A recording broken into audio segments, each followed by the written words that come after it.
Shalom Shabbat, amados hermanos, el Señor los bendiga, el Señor los guarde en esta nueva oportunidad que tenemos de tener este intercambio en nuestras charlas bíblicas.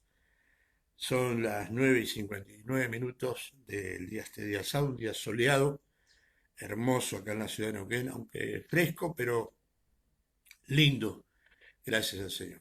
Recién terminamos de tomar unos matecitos, agradecidos a Dios por eso, agradecido a Dios por su misericordia renovada esta mañana para nosotros. Bendigo el nombre del Señor por cada hermano que ya están conectados, por aquellos que se van a conectar.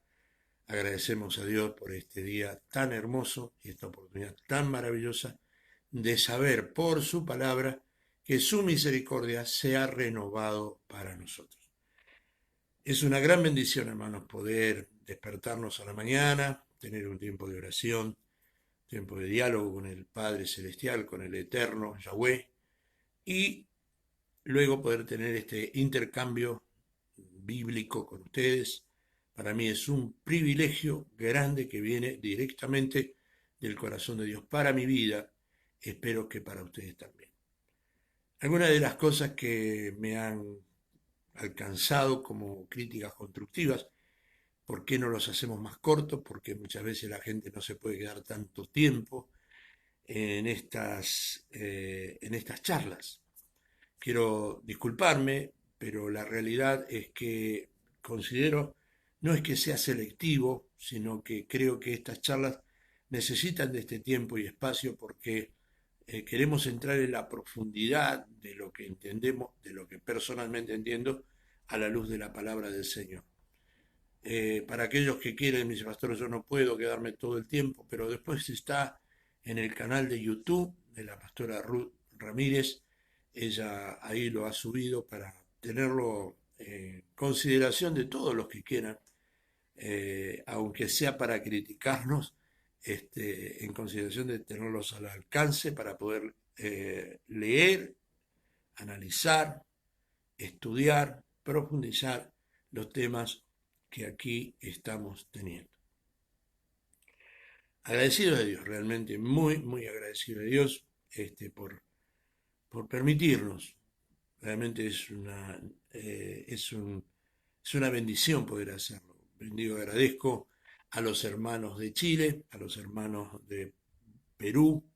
Anoche le pido disculpa a la hermana que me llamó, no la atendí, no porque no hubiera voluntad de mi parte de atenderla, sino que bueno, ya me había quedado dormido, ya que hay 2 horas de diferencias entre Perú y Argentina, pero estoy a su disposición, hermana, para que lo que usted necesite, estamos para ayudarle, estamos para atenderla, estamos para ministrarla. Veo que su necesidad es muy emocional, muy espiritual, y no habría ningún problema en algún momento que usted me llame de poder charlar en lo personal con usted. Agradezco también a los que ya están conectados, la hermana Gloria López, Dios la bendiga, hermana. Y sé que hay varios hermanos que dicen, pastor, yo no aparezco ahí, pero estoy escuchando, estoy viendo, estoy recibiendo el mensaje. Lo que importa es eso, hermano, no me interesa mucho que usted, porque no es la idea tampoco, promocionarme ni promocionar nuestro ministerio. No, no, no, simplemente es poder compartir la palabra. Hay muchos que están de acuerdo y también hay muchos que no están de acuerdo. Hay muchos que se alegran y hay muchos que no se alegran tanto de estas charlas bíblicas. Vuelvo a decir lo que dije el primer día que comenzamos estas conversaciones, que el propósito era ayudar a la gente de nuestro ministerio por la sencilla razón de no poder congregarnos, ya que nuestros cultos, nuestros momentos de servicio son esto, enseñanza de la palabra, alabanza al Señor, pero por sobre todas las cosas la profundidad de la Escritura, que es lo que realmente a nosotros nos lleva a alcanzar fe, que es lo único que mueve la mano de Dios. A Dios no le mueve la mano ni tu tristeza, ni tu dolor. No, no, no. A Dios solo le mueve la mano tu fe. Sin fe es imposible agradar a Dios. Esto lo dice la Biblia en el libro de Hebreos capítulo 11, versículo 6. Es imposible agradar a Dios si no tenemos fe. Y el que se acerca a Él debe creer que Él es. Entonces, ¿y qué trae fe? El conocer la palabra. Dice que La fe viene por el oír y el oír la palabra del Señor. La fe es el combustible o es la savia que hace crecer nuestra vida. Hace crecer nuestra vida y eso viene simplemente y solamente a través de conocer y escuchar la palabra del Señor. Ese es el motivo, hermano, no es ser ni siquiera que me conozcan, ni nada de eso, hermano, nada de eso, porque ya estamos en un estamento de nuestra vida donde eh, sabemos que nuestros tiempos se acortan y sabemos que cada día que vivimos es un milagro de Dios, es un tiempo de extensión de la misericordia de Dios y tratamos de aprovecharlo. Quien les habla lo hace, tratamos de aprovecharlo de la mejor manera posible. Así que muy bien, ayer terminábamos hablando del propósito, ¿no es cierto?, del cumplimiento del fin de un tiempo, ¿no es cierto?, cuando el hombre cae en desgracia, ¿no es cierto?, a través de querer hacer su voluntad, de querer llegar al cielo por propio esfuerzo, allí en la Torre de Babel, comienza, hasta ese momento no había vestigios de idolatría, hasta ese momento no había vestigios de ningún tipo de estas cosas, y a partir de ese momento comienza la dispersión de los hombres por toda la faz de la tierra. Por lo tanto, Dios tiene que comenzar algo nuevo. Eso termina allí en el capítulo 11 de Génesis. En el capítulo 12 aparece Dios entregando haciendo un nuevo pacto con un nuevo hombre. Y este hombre de Dios, también salido de las tierras de Ur de los caldeos, Dios lo empieza a usar para levantar una nueva generación, hermanos, de hombres que cuando sigamos viendo este material vamos a seguir viendo que fueron usados para ser llevados hasta lo último de la tierra, para llevar el mensaje transformador de la verdadera y única adoración al único Dios verdadero, al pueblo de Dios, al pueblo israelita, al pueblo hebreo, al pueblo nacido de los lomos de Abraham. Y también de esos lomos nace quien sería el hacedor de la expiación de los pecados del hombre. Allí en el libro de Éxodo capítulo 20 fue necesario un monte. Yo puse así tuvo que haber un monte, porque siempre en los montes o en las alturas Dios establece sus pactos, sus charlas con los hombres de Dios. Así también el ocultismo se hace en las alturas. Yo recuerdo la primera vez que subimos a las bardas neuquinas a predicar, un día 28 de octubre, hermanos, subimos con el grupo de hermanos de nuestro ministerio a predicar desde la barda para hablarle a toda la ciudad. Mucha gente dice, ¿cómo es esto? Bueno, lo hicimos porque fue un deseo del corazón de quien les habla, pero también creo que una inspiración del Espíritu de Dios para hacer un trabajo de evangelización. Allí arriba de las bardas encontramos marcas y señales de las prácticas del ocultismo aquí en la ciudad de Neuquén. Y esto lamentablemente se hace y se seguirá haciendo hasta el fin de los tiempos, porque así como está el mundo de las tinieblas, está el mundo de la luz. Y el Señor dice en su palabra que Él nos trajo de las tinieblas a la luz para que anunciáramos sus virtudes. Entonces allí hubo una necesidad de un monte. Ese monte se llamó el Sinaí. Ahí Dios establece un pacto y una orden. Empieza Dios a establecer su gobierno para que los que quieran estar bajo bendición vivan bajo ese gobierno. Él tiene sobre nosotros un gobierno. El deseo de Dios es un gobierno. Nosotros decimos muchas cosas que no tienen nada que ver con la realidad de Dios. Dios tiene el control. Si Dios tiene el control sobre la naturaleza, hoy justamente a la noche en nuestro templo vamos a ver de eso, del control de Dios sobre la naturaleza. Pero Él no quiere tener control sobre mi vida, Él quiere tener su gobierno establecido en mi vida. Quiere que su reino resplandezca en mi vida y que yo sea ciudadano de su reino. Pero allí en el Sinaí, el Señor comienza a el estatuto de del cuál sería su forma de gobierno. Allí en el libro de Éxodo capítulo 20, versículo 1 en adelante encontramos, no vamos a leer todo el capítulo 20, pero vamos a ver, ¿no es cierto?, algunas de las cosas que el Señor establece para como constitución, como base de ese gobierno. Así como nuestro país tiene una constitución que es la madre de las leyes, así también el gobierno de Dios, el reino de Dios tiene un gobierno, una constitución, y esa constitución no fue escrita por constituyentes, así como en nuestro país, sino que fue escrita por el dedo de Dios. Por lo tanto, es algo que no se puede abolir. Nosotros queremos abolirla, pero no se puede abolir. Hay cosas que no nos gustan, lo lamento mucho, pero lo tenemos que cumplir si es que realmente queremos estar en el gobierno de Dios.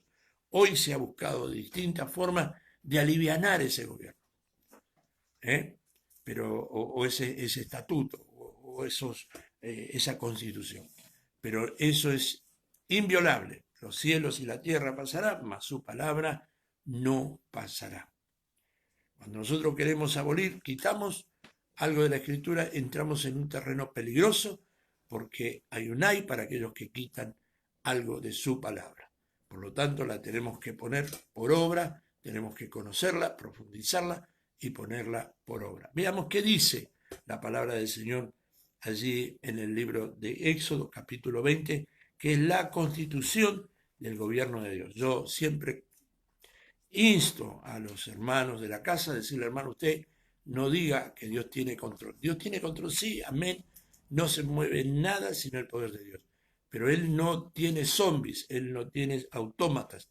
Él tiene hombres a los que ha formado espíritu, alma y cuerpo. Por lo tanto, Él nos dio a los hombres la libertad de decidir si yo quiero o no quiero estar bajo su gobierno. Ahora, eso tiene una consecuencia para bien y para mal. El libro de Deuteronomio dice, he aquí yo pongo delante de ti la vida y la muerte.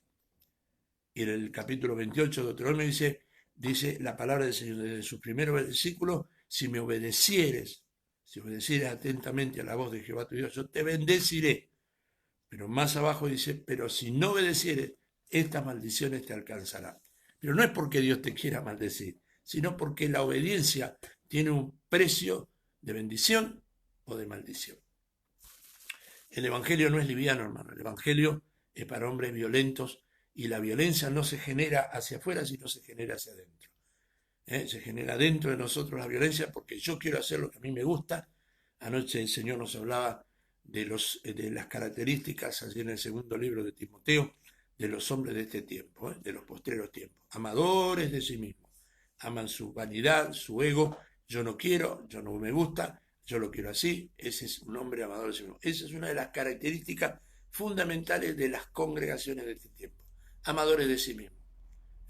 Vanidosos, vanagloriosos, avaros, son difíciles de decir, Señor, yo voy a ofrendar, voy a hacer una ofrenda sacrificial para ti, para que tu obra permanezca, para que tus siervos sigan enseñando. Nos cuesta, somos avaros, ¿no? Todo para mí, todo para mí, todo para mí. Pero eso es un problema de cada uno. Yo no le estoy pidiendo ofrenda, entre comillas, por favor. Simplemente le estoy compartiendo y tratando de manifestar el pensamiento de lo que dice la palabra. Estos son 18 características de los hombres de este último tiempo, 18 características del espíritu del anticristo manifestado en este último tiempo para la iglesia que apostata de su fe. Una manifestación de la pronta venida del Señor, del arrebatamiento de la iglesia, es que habría el espíritu de apostasía, se manifestaría en forma de sobremanera. Y aparecería, ¿no es cierto?, nada más y nada menos, no el anticristo, pero sí el espíritu del anticristo. Hermanos, que nos hace amadores de nosotros mismos, de nuestro orgullo, nuestro ego, a mí me parece, yo no quiero, a mí no me gusta. Pues lamentablemente, si no te gusta, es un problema personal tuyo y yo y vos pagaremos las consecuencias, tanto de bendición como de maldición. Amén. Entonces, vamos a leer parte de la constitución del reino del Señor. Y habló Dios todas estas palabras diciendo, no habló Moisés, habló Dios. Yo soy Jehová tu Dios, que te saqué de la tierra de Egipto, de casa de servidumbre. ¿Sabe lo que dicen los amadores de sí mismos? ¿Y qué me garantiza a mí que lo dijo Dios? ¿Eh? Pues entonces yo hago lo que quiero porque para mí está escrito por Moisés. Realmente sí está escrito por Moisés. Nadie duda, porque él escribió el Pentateuco, los 5 primeros libros fueron escritos por Moisés, pero hubo una inspiración divina. ¿Sabe lo que a mí me dice que esto es palabra de Dios? Que yo le creo a Dios. Y usted tiene que hacer lo mismo. Porque si usted dice que quiere ser bendecido por Dios, tiene que creerle a Dios, porque nadie que quiera acercarse a Dios y crea que Él no habla, no dice, no, porque muchos creen en un Dios fantasma, que no habla, que no dice, que no escucha, acostumbrado a los ídolos ciegos, y por eso buscan en la idolatría, los dogmáticos andan buscando detrás de los falsos dioses, cavando para sí cisterna rota, amadores de sí mismos. Detrás de lo que me diga el profeta, detrás de lo que me diga el apóstol, detrás de lo que me diga el pastor. No, yo tengo que ir detrás de lo que dice la palabra. Y quiero aclarar algo, porque algo que me criticaron. Y está bien criticado porque me enseña a mí a corregir ciertas cosas que estoy diciendo. Muchos han pensado que yo dije que no hay que ayunar. No, no, no, hermano, yo no dije nunca que no hay que ayunar. Yo lo que dije, por lo que estoy hablando en este momento de la expiación, que la expiación no es por nuestro ayuno, que la expiación no es por nuestras caminatas, por las misiones que hagamos, no es ni siquiera por nuestro diezmo, ni siquiera es por nuestra ofrenda. El ayuno es una ofrenda de amor a Dios. No debe serse un ayuno como una huelga de hambre para pedirle algo a Dios. Porque usted puede pedir lo que quiera, pero Dios está en su perfecta, santa y divina voluntad y se lo da. No, él no es su sirviente. Usted es sirviente de Dios. No, no, Dios no es sirviente mío. Él es mi Señor, yo soy su siervo y acepto lo que Él me diga. Entonces, si yo ayuno, lo ayuno en gratitud al Señor. Si yo hago una bicicleteada, porque me va a hacer bien al cuerpo, me va a hacer bien al físico, perfectamente, y también lo voy a hacer en agradecimiento, mostrándole al mundo que yo soy parte de una iglesia, que reconozco la deidad de Dios y que voy a ir a un pueblo a contarle lo que Dios está haciendo. Pero eso no me va a hacer a mí que consiga cosas y mucho menos que la salvación. El bautizarme a mí no me va a salvar. ¿Sabe por qué? Porque el bautismo es para hombres salvos, que testifican al mundo a través del accionar del bautismo en obediencia a Dios, que soy salvo, que soy hijo de Dios y que estoy declarando, decidiendo por mí mismo, porque soy salvo, porque entendí, porque el Espíritu Santo actuó en mi vida, me convenció de pecado, de justicia y de juicio, estoy dando un paso hacia adelante en obediencia, diciéndole al mundo, muero para el sistema y vivo para Cristo. Eso es el bautismo. Los diezmos no me van a salvar. El diezmo es un acto de obediencia a Dios, un acto de obediencia un acto de amor hacia Dios, llevando lo que no es mío, lo que le pertenece a Dios. Siempre el pueblo de Dios diezmó, siempre. Entonces, si yo quiero comprar mi salvación con el diezmo, con la ofrenda o con un regalo, no, no, equivocado está, hermano, porque la salvación es gratis, es por gracia. Yo voy a demostrar mi salvación haciendo un sacrificio. Eso lo hacían en la iglesia tradicional, los monjes lo hacían. Se encerraban en cuartos, en celdas que le llamaban. Si usted lea un poquito de historia de la iglesia, no solo de la iglesia en general, iba a encontrar en la iglesia medieval que los sacerdotes se laceraban sus espaldas con flagrum, con látigo, en pos de la salvación, castigando su cuerpo. Usted no tiene que castigarse, usted tiene que morir al mundo, pero no a través del castigo a su cuerpo, porque su cuerpo no es suyo. Su cuerpo no es suyo, porque su cuerpo es templo del Espíritu de Dios. Es habitáculo. ¿Qué es un templo? Un habitáculo donde se juntan los santos. ¿Qué es su cuerpo? El lugar donde habita el Espíritu de Dios y acciona a través de su cuerpo. Entonces, si usted se castiga, está haciendo lo contrario a lo que dice la Biblia. Entonces, aclarado este tema, hermano, yo no estoy en contra del ayuno, no estoy en contra de las misiones, no estoy en contra de nada. Usted haga lo que quiera, yo le digo lo que entiendo. Para mí la expiación fue completa el día que Jesús dijo, consumado es. Está todo pago, no debe más nada. hermano Carlitos Ramírez, usted no debe más nada. Ahora, a partir de hoy, viva, si usted quiere, bajo el gobierno de Dios, que es lo que estamos hablando en esta mañana. Amén. Y habló Dios estas palabras diciendo, yo soy Jehová tu Dios, que te saqué de la tierra de Egipto, de casa de servidumbre. No tendrás dioses ajenos delante de mí. Aquí hay yo siempre digo que el pueblo cristiano evangélico se ha hecho idolátrico. Porque muchos me decían, pastor, pero yo tiré cuando el día que me predicaba el evangelio, tiré todos los santos, lo compartí. Yo he estado en campañas donde llevan las imágenes, mucha gente, y los predicadores rompen las imágenes públicamente. Está bien, está mal, no sé, pero allá en el libro de Hechos de los Apóstoles, en los capítulos 16, 17, 18 y en el 8 también, encontramos que los hombres que practicaban llevaban los libros y los quemaban públicamente. Perfecto. Pero a veces nosotros sacamos las imágenes de yeso y ponemos imágenes de carne y hueso, imágenes de ladrillo, imágenes de madera, de San Púlpito. Hermano, es un problema. Yo vuelvo a decir, voy a repetir, estoy hablando al pueblo del ministerio bajo el fuego de la unción. Usted tome lo que le guste y lo que no lo tome. Pero muchas veces nosotros hacemos una de las cosas en la que una vez uno de los mormones nos reprochó, porque me quisieron convencer, estaba haciendo una campaña en Buque Rondán, y vinieron unos mormones a ver y a escuchar y dicen, no, ustedes son idólatras. Y le digo, ¿por qué? Porque ustedes se arrodillan delante del púlpito. Y lo mira y tiene razón, ¿por qué me tengo que arrodillar delante del púlpito? Y hay muchas congregaciones que usted en el momento del mensaje no puede salir del púlpito porque tienen la postura de que cuando el predicador sale del púlpito, el demonio viene y se pone en el púlpito. Lo toman como púlpito santo. No hay nada, ¿no es cierto? Sí es un lugar apartado, pero no es santo. Lo santifica la presencia del Espíritu de Dios. Toda la tierra está llena de su presencia. No hay un lugar donde yo tenga que adorarlo porque no me corresponde adorar. Es una obra hecha de mano de hombre. Púlpito de vidrio, de bronce, de oro, de lo que sea, es hecho por mano de hombre. Y dice, no tendrá dioses ajenos delante de mí.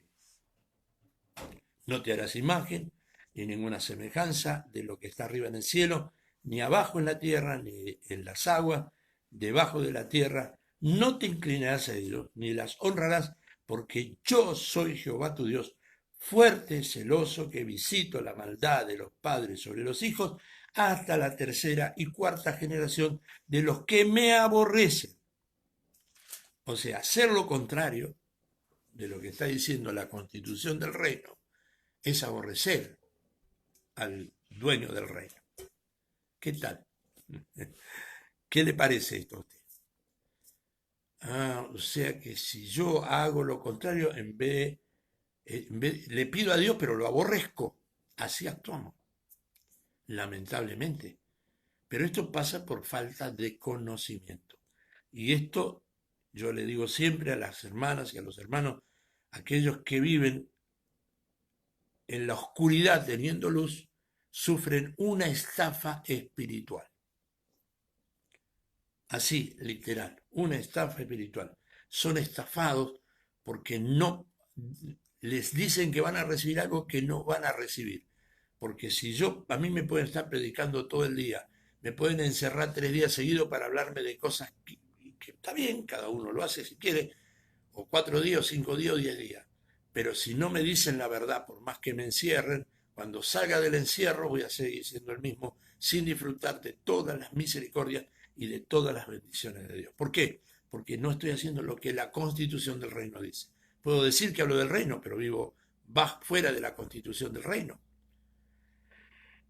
Y hago misericordias a millares a los que me aman y guardan mis mandamientos. Hago misericordias a millares a los que me aman, aquellos que guardan la constitución del reino y guardan mis mandamientos. A partir de ese momento, hermanos, comienza un nuevo tiempo donde se establece una serie de mandatos de sacrificios a Jehová en pos de la expiación por el pueblo de Israel. ¿Usted se acuerda lo que decía allí en el libro de Hebreos capítulo 9? Que sin derramamiento de sangre no había remisión de pecado.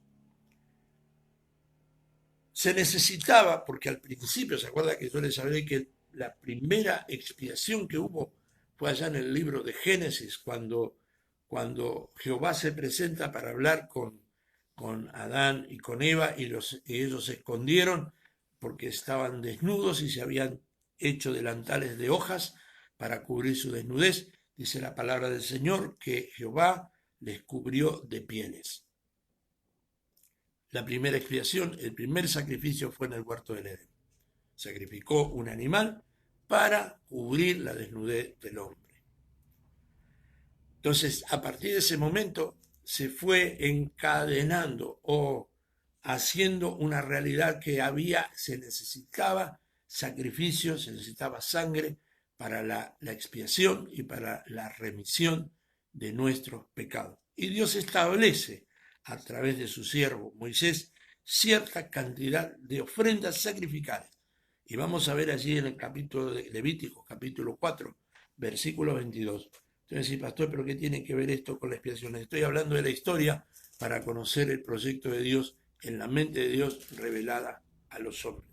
Levítico 4, versículo 22 dice: cuando pecare un jefe, hiciere por yerro algo contra alguno de todos los mandamientos de Jehová, su Dios, sobre cosas que no se han de hacer y pecare, luego que conociere su pecado que cometió, presentará por su ofrenda un macho cabrío sin defecto, y pondrá su mano sobre la cabeza del macho cabrío y lo degollará en lugar donde se degüelle el holocausto delante de Jehová, es expiación.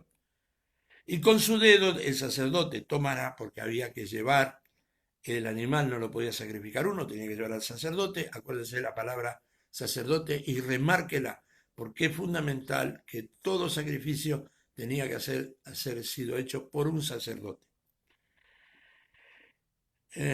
Y con el dedo del sacerdote tomará de la sangre de la expiación y la pondrá sobre los cuernos del altar del holocausto y derramará el resto de la sangre al pie del altar del holocausto y quemará toda su grosura sobre el altar como, ya seguimos, como la grosura del sacrificio de paz. Así el sacerdote hará por él la expiación de su pecado y tendrá perdón.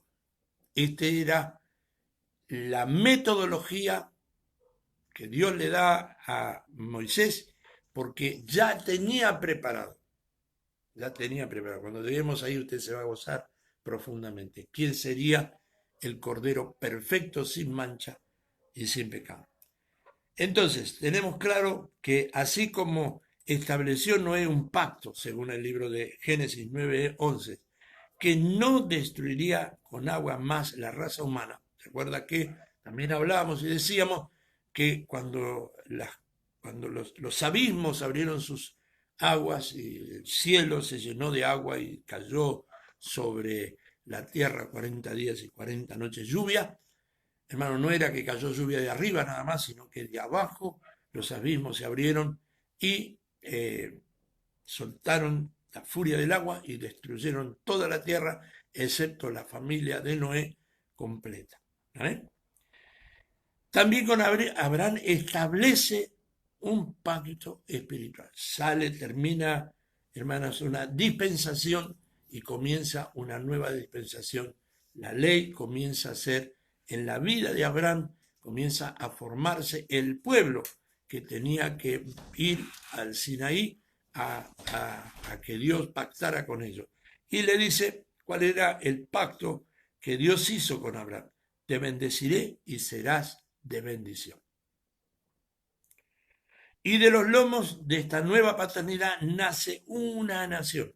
Aquí cae justo la palabra paternidad, algo tan nombrado en este tiempo que ya la vamos a compartir en algún momento, con la convicción de un solo y verdadero Dios.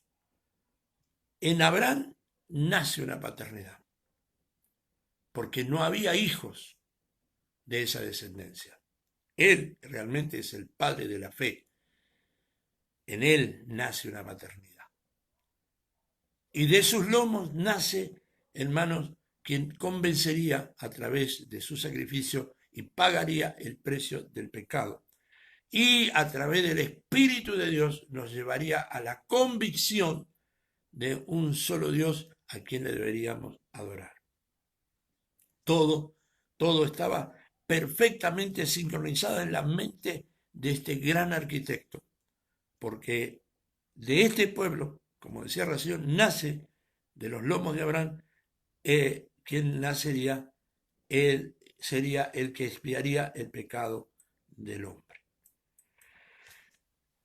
Pero ¿cuál era el propósito? ¿Solamente formar un pueblo? Así, bueno, vamos a hacer algo para, como para entretener a la tierra y llenarla, porque no. ¿Cuál era el propósito que Dios tuvo cuando trajo sobre la historia de la humanidad un hombre como Abraham?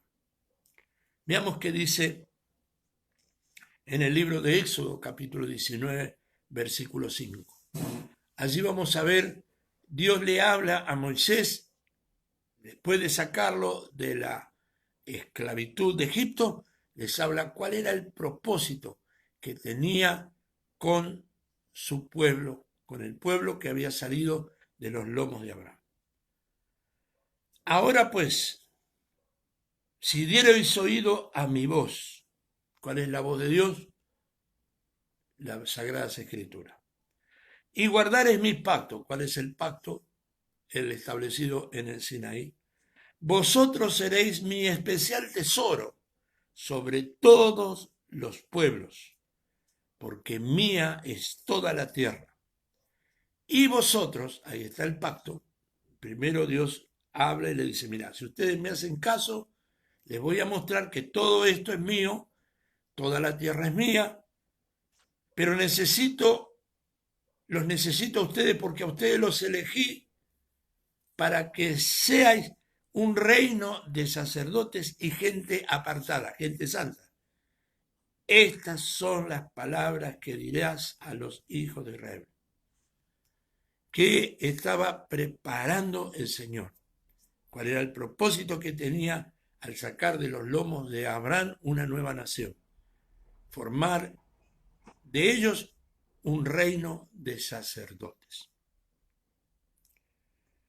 Yo me tomé el atrevimiento de buscar, de analizar, de conseguir, no sé cómo le quiera llamar, de un escritor hebreo, mesiánico, judío mesiánico, que escribe una frase de qué y cómo era el tema del sacerdocio en el pueblo de Israel.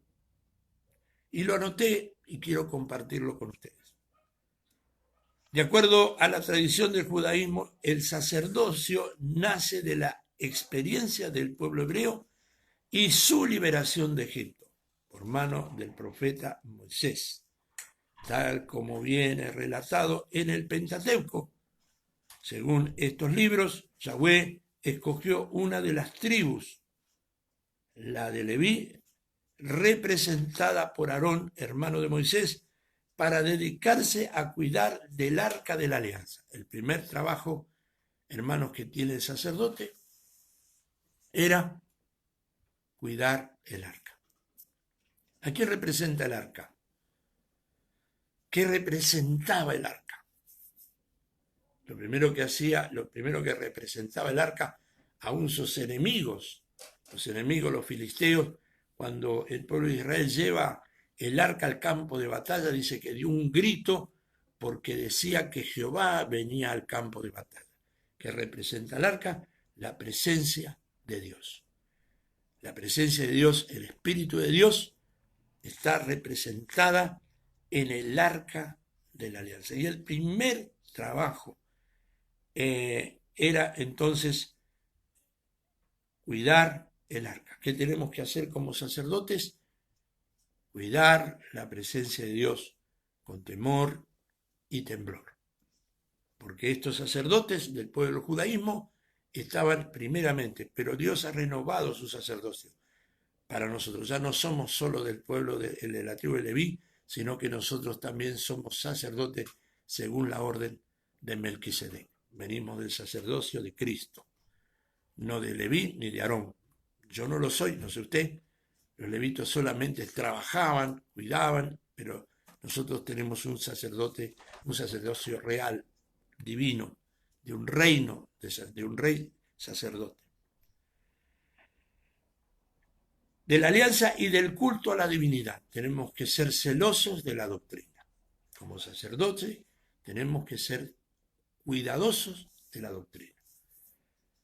Alguien de nuestro ministerio, de mi familia especialmente, me dicen que yo soy muy idiota. Puede ser. La palabra idiota comienza con la terminología ideal. Idiota, ideal. ¿Cuál es mi ideal? Mi ideal es que Dios, su Santo Espíritu y su divinidad no sea manoseada por las estrategias de este siglo. Tengo mucho para hablar de eso, no lo voy a hacer porque no quiero herir susceptibilidades, pero yo reconozco solamente a los hombres y mujeres de Dios que no necesitan estrategias, ni comentarios, ni supercherías, ni liviandades para llenar templos.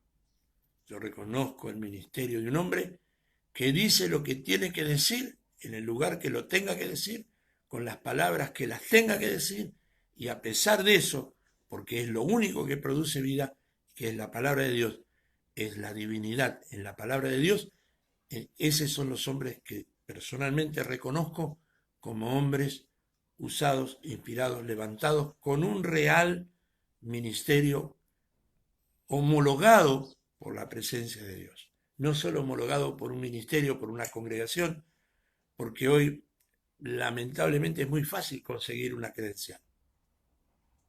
Le ponemos títulos enseguida, evangelista, pastor, profeta, enseguida le ponemos títulos. Pero un real ministerio homologado por el dueño de la obra son los hombres que cuidan no solo el arca, sino la divinidad. Guardan la palabra. No solo, hermanos, llenan templos con música, que está bien, háganlo, no hay problema, pero yo reconozco los ministerios a través del fruto del Espíritu de Dios, que no simplemente son gente, sino gente que es transformada, no por la visión del pastor, sino transformada por el poder de la palabra de Dios.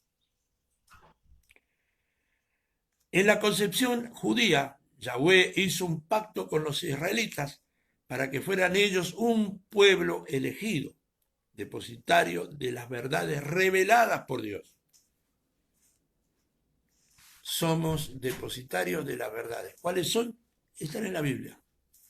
Esas son las verdades. La dignidad sacerdotal conferida a Aarón era hereditaria. Antes, para ser sacerdote había que ser hijo de sacerdote. Hoy no es así. Al estilo monárquico, y pasaba de generación en generación. El sumo sacerdote, es decir, el máximo representante de la tribu Leví, para dirigir el culto, sería el jefe de la casa de Aarón, cargo traspasado de padre e hijo primogénito. Esta nueva organización sacerdotal alcanzaría su esplendor durante el reinado de David y Salomón, los cuales construirían el templo de Jerusalén.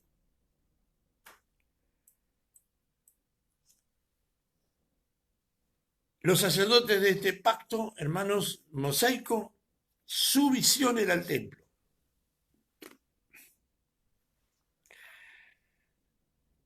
El orgullo de los judíos, de los habitantes de Jerusalén, era el templo. ¿Se acuerda que Jesús, algunos de los discípulos decían, Señor, mira el templo que construyó Salomón, que reconstruyó, ¿no es cierto?, Herodes, y el orgullo que tenían por ese templo. Y Jesús le dijo, de verdad que este templo no quedará piedra sobre piedra, porque todo pasaba por el templo. Todo, aún las leyes civiles, se estudiaban en el templo. Habían dejado al dueño de la oración, que era Dios, para hacer todo en el templo. Todo pasaba por el templo. Y ellos lo habían hecho una idolatría del templo. En una oportunidad Jesús habla ya en el libro del libro de los Evangelios según San Marcos, y escribe y dice, alguien más grande que el templo está aquí. Y en una oportunidad cuando Jesús va al templo, porque uno dice, sí, pero Jesús se reunía en la sinagoga. ¿Sabes lo que eran las sinagogas? No era el templo, eran las casas, lo que hoy le llaman casa de verdad, casa de paz, células, qué sé yo, como les tienen distintos nombres. Esas eran las sinagogas en distintas poblaciones, distintos barrios. Hay sinagogas, hay lugares donde se estudia la palabra, no en el templo. Jesús sale en una oportunidad, entra al templo en una oportunidad y encuentra un montón de mercaderes vendiendo, haciendo dinero en la puerta del templo y Jesús los corre. Y se enoja tanto que nunca más entra al templo. Fue la última vez que Jesús sale del templo y se va al monte a orar. Búsquelo, lo va a encontrar. Yo después si quiere le doy la cita. La última vez que Jesús entra al templo, se va al monte a orar con sus discípulos y él les habla, les dice un montón de cosas. Entre ellos el lamento por Jerusalén. Jerusalén, Jerusalén, quise cubriros como la gallina cubre a sus polluelos, mas no quisiste. Mataste a los profetas porque su visión, su única visión era el templo. Y Dios tuvo que permitir la desaparición del templo de Jerusalén, destruida por los romanos durante la caída de Jerusalén del año 70. Y esto dio como consecuencia la diáspora judía. ¿Sabe que hablábamos el otro día acá en la casa y decía, qué tremendo, ¿no? Dios tenía todo planificado, aún la diáspora judía tenía un propósito de traer conocimiento a los distintos lugares donde fueron esparcidos los hebreos, porque ellos eran los que tenían por herencia de Abraham el mensaje transformador, transmutador. Ellos eran los portadores de ese mensaje, eran los que el Señor llamó en principio como un reino de sacerdotes. Pero se habían encerrado, como nos pasa hoy en día a nosotros, nos encerramos en nuestros templos, catedrales, grandes coros, grandes manifestaciones en la radio, en la televisión, grandes propagandas. Y a nosotros, a mí personalmente, no me llamó a levantar templo, a mí me llamó a predicar el Evangelio. Usted va a decir, pastor, pero usted es demasiado. Sí, perdón, necesitamos un templo. Necesitamos un templo, pero pareciera que en este último tiempo necesitamos una diáspora, algo tiene que pasar. Y sabe que de repente, al principio de esta pandemia, yo decía, creo que esto viene de Dios para que se cumpla la profecía de Jeremías, pero también muchos despotrican de los trabajos que hacemos a través de los canales de YouTube, de Facebook, de un montón de cosas. Pero ¿sabes que esto es importante? Porque yo estoy llegando a Perú, cosas que nunca llegué a Perú, y hay gente que está viendo en Perú, hay gente que está viendo en Guatemala, hay gente que está viéndolo en Colombia, estarán de acuerdo, no estarán de acuerdo, pero escuchar una voz de lo que, otra voz de lo que alguien entiende de lo que Dios quiere hacer. En este momento hay hermanos de Zapala, 200 kilómetros de esta ciudad. No puedo ir a Zapala porque está prohibida la salida y la entrada a otra ciudad. Pero la palabra está llegando a Zapala. Y seguramente mi hermano Raúl Badilla la estará compartiendo, comentando, diciendo, mira, ¿sabes que hay un pastor, un viejo loco, no sé, como me dicen por ahí, ¿no es cierto? Un legalista que se fue al antiguo pacto. Hay pastores en Buenos Aires que me escriben, esta palabra se está esparciendo y como personalmente quien les habla, hay muchos siervos de Dios que están hablando y lo maravilloso, hace un par de días veía a un joven que creo que es de aquí de la ciudad, aunque no lo conozco, no tengo el privilegio de conocerlo, pero decía, necesitamos volver al conocimiento. Digo, gloria al Señor. Está surgiendo por allí de Rosario me mandan videos de un hermano de Estados Unidos, que es un centroamericano, que habla de la apostasía de la iglesia, gloria a Dios, porque nos habíamos centralizado todos en el templo y competíamos a ver quién tenía el mejor templo. Y nos hacíamos cruces si alguien se hacía un templito mejor. Si ponía una luz, ya tratábamos de competir para poner una luz más grande. Dios no nos ha llamado a levantar templos. Dios nos ha llamado a predicar el Evangelio, a que conozcan el Evangelio de la verdad, a que entren a vivir en el reino. Pero no se dice estoy en el reino porque me junto con el hermano, con la hermana, con el pastor, fulano, mengano, sultano. Unidos sí, mezclados no, hermano. ¿Me explico? Un pastor que en Mendoza que dice que a veces somos como los gorriones, que andamos en manada, montonados, pero donde pasamos, dejamos destrozos. Nosotros tenemos que hacer, ¿no es cierto?, el trabajo de evangelizar. Y Dios nos está usando este medio para evangelizar, porque nos habíamos centralizado. A causa de esto, de la destrucción del pueblo, del templo de Jerusalén, comienza la diáspora judía. Y la religión se desarrollaría hacia lo que hoy conocemos como el rabinismo, o como la enseñanza. Rabino es maestro. El rabino es el hombre dedicado al estudio de la escritura. El estudio de la escritura. Entre comillas, la Torá. Pero no cumple funciones rituales, o sea, no está en el templo. Ese es el trabajo del sacerdocio de hoy, del judaísmo. Eso es lo que pasó después de que el templo fue destruido. El judaísmo contemporáneo aún respeta la disposición divina de la elección levítica como la única autorizada para las celebraciones del culto. Los judíos ortodoxos respetan a la tribu de Leví como la única que tiene la posibilidad y la capacidad de hacer el trabajo del sacerdocio. Y la esperanza, con la reconstrucción del templo de Jerusalén, es que solo los levitas de la tribu de Leví continuarán la labor interrumpida hace más de 2000 años. ¿Por qué estoy diciendo esto? Porque hasta aquí vemos al pueblo de Israel. Usted busque en su Biblia, y que lo anote, yo no lo voy a leer, pero busque en su Biblia el libro de Gálatas capítulo 3 versículo 14. Dios bendiga al hermano Christopher Fuentealba de la ciudad de Purranque, Chile.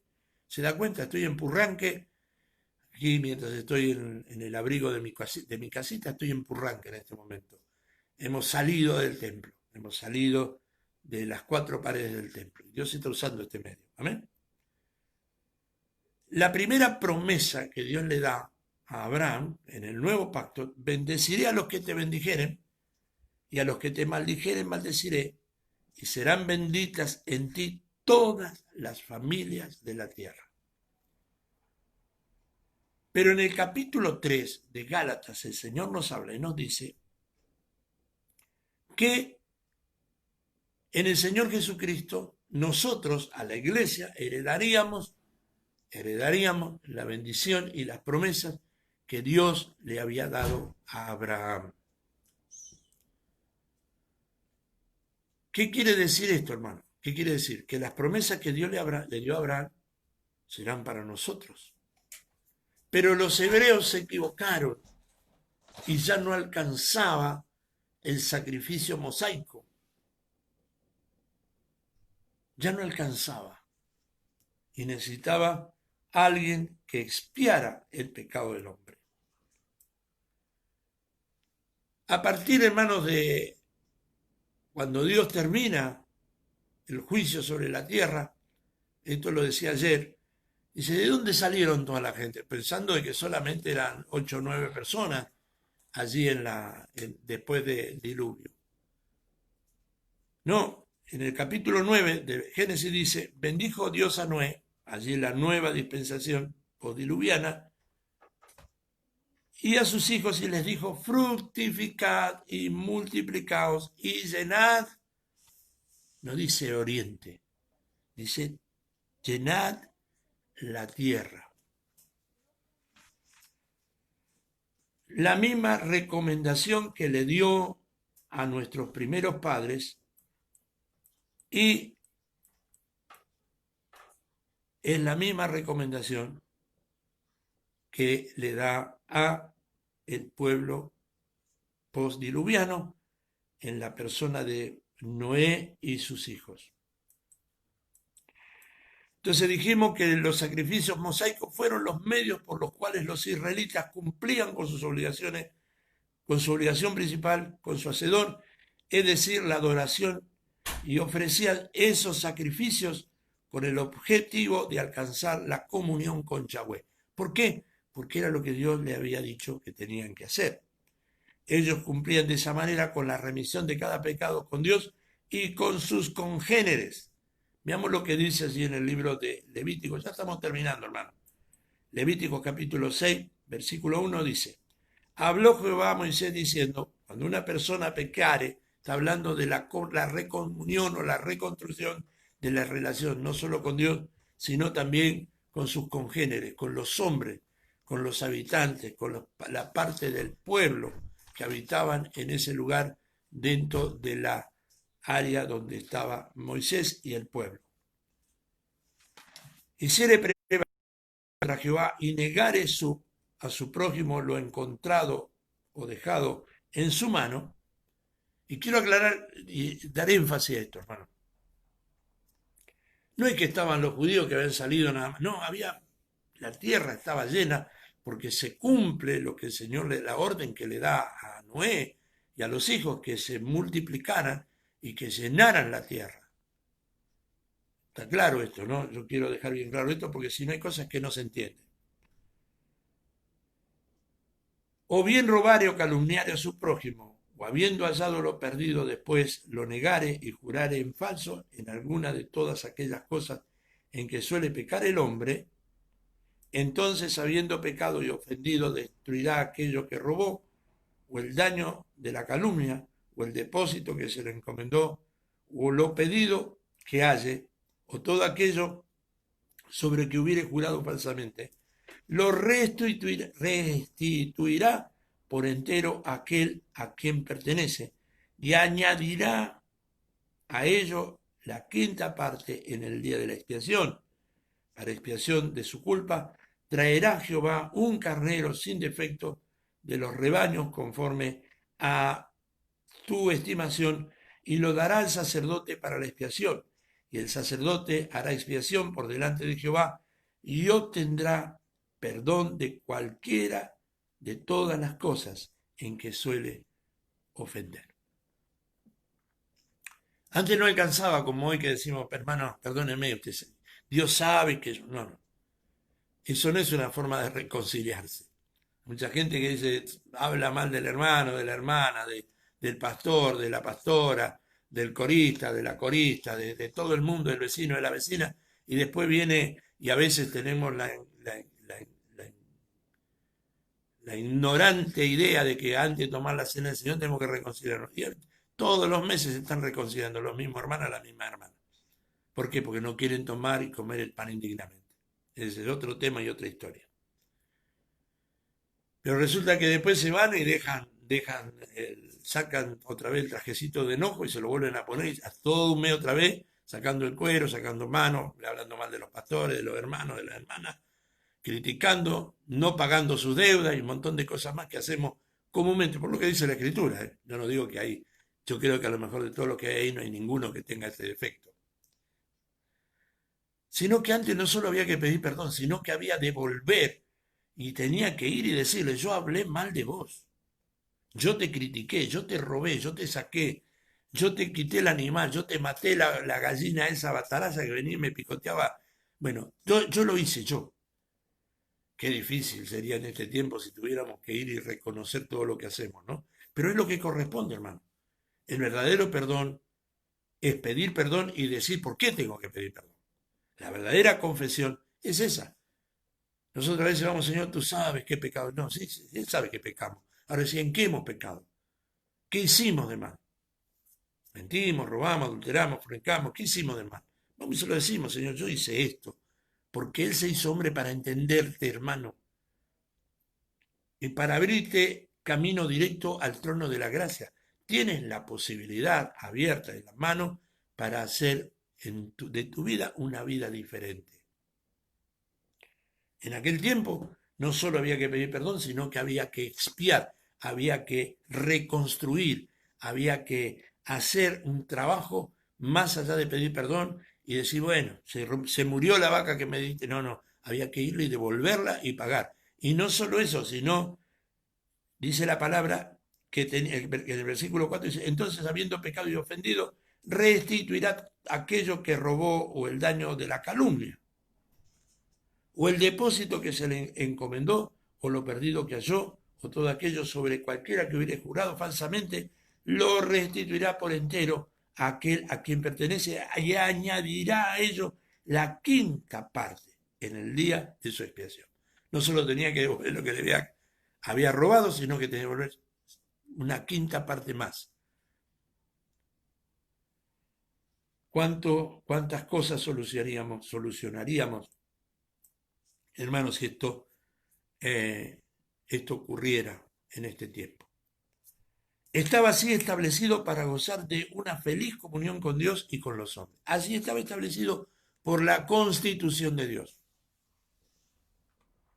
Y sigue establecido, porque Él no cambió, no se mudó, Él sigue siendo el mismo.